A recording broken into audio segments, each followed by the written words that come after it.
the condominium rule, when it was established, it didn't actually administer Sudan in an equal way, in an equally fair manner, because there was even a kind of division within Sudan, whereby the Egyptians and the British, they treated the Sudanese people differently.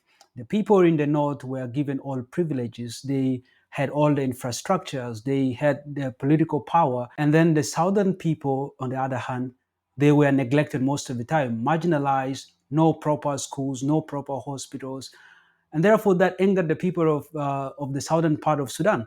That's why in 1955, even Sudan went into independence when the country was already had like conflict within itself.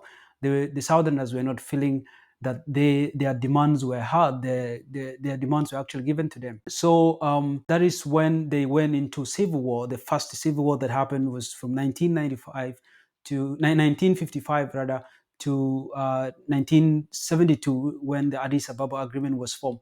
And then after the Addis Ababa Agreement was formed, calm returned a little bit. But just a few years later on, the country again went back to the second civil war, which started in 1983.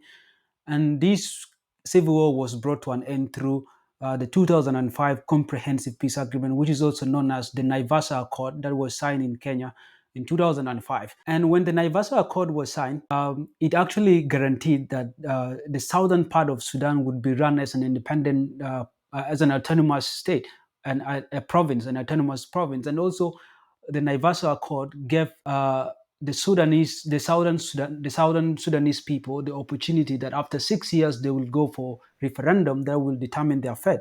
That's why from 2005, after 6 years, that was in 2011, the country went for referendum in January. And that same year, when the referendum was conducted, majority of South Sudanese decided that they want to be a country of their own.